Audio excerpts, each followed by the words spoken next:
got a flight out of Athens Airport on the 12th of October, and one thing that did strike me about Athens Airport was the staff. Pretty much without exception, they are probably the most miserable, collectively most miserable bunch of people that I have ever come across. And I feel that if they'd smiled, then it might have cracked their faces.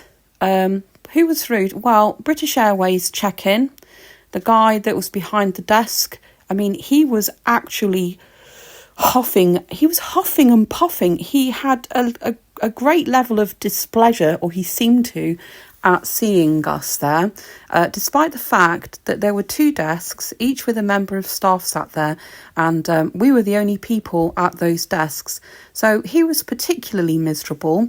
Now, when you go through security, like passport control, you go through security and then passport control, the staff on security, again, absolutely miserable as sin. I cannot even begin to describe how miserable they were. Not to mention the staff at passport control, they were also extremely miserable. We had this one woman, and yeah, she was just utterly miserable. In fact, she just glared at us, with almost contempt in her eyes. So that was that.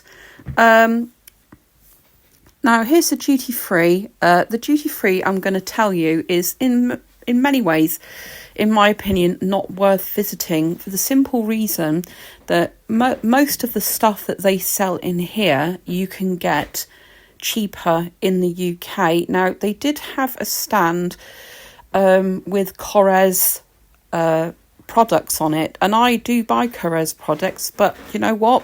Cheaper in the UK. I can actually get it cheaper in the UK, and I can have it delivered for less than they charge. So, duty free is a place where the tax is supposed to be knocked off and you can take your allowance home. But honestly, in the most part, very, very poor value for money. I looked at the champagnes. They were far more expensive. I can buy them cheaper in the supermarket at home, so don't know really what's going on there. Obviously, if you want some Greek goods, like ouzo and I can't remember what the name of it is now, but anyway, Sapiro or something like that. Again, that's cheaper, but don't bother buying olive oils or anything. Pick those up in the shop somewhere because they will be much cheaper. But yeah, what do you think? Because I've been to some airports around the world, but I've never encountered this level of rudeness and miserableness.